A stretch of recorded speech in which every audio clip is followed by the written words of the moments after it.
This is a traditional dissection table. Upon this, a cadaver would be placed. That's the body of a person who's donated themselves to medical science in order to allow the teaching of medical students and postgraduate students. They would dissect the body stage by stage to explore all the structures and learn their anatomy. We still use this to an extent, but we're also lucky enough to have tools such as this Anatomage table today. You can see on here we've got a volume rendered person created from multiple CT scans that have been put together in order to allow us to perform virtual dissection. Starting from the top layer, this is not a photo but actually an artist's digitally rendered impression of a person, so that you can start exactly as you would do with traditional dissection at the top layer, the skin.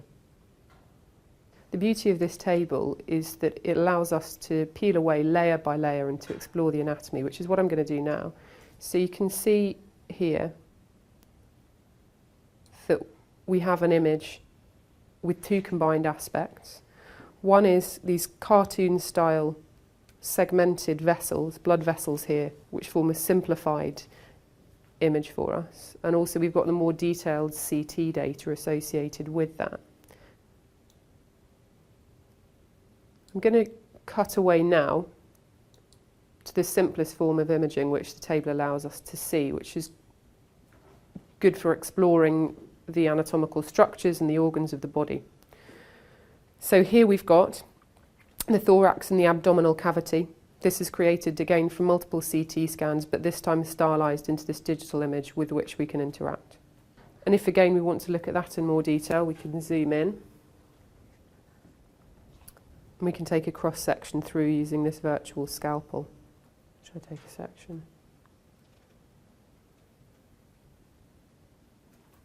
The beauty of this is that we can interact in a touchscreen style with the anatomy, to rotate it, flip it around. And this view is the kind that you just wouldn't get with traditional cadaveric dissection, because obviously you're limited to exploring from the front through to the back of the body or vice versa.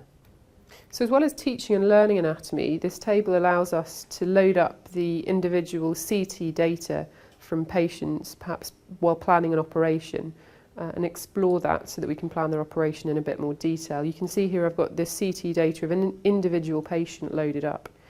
This patient had actually suffered with an abdominal aortic aneurysm. That's a swelling of the main blood vessel of the body, which has been treated, you can see here, with a stent graft, a tube that's been placed in via the arteries at the top of their legs.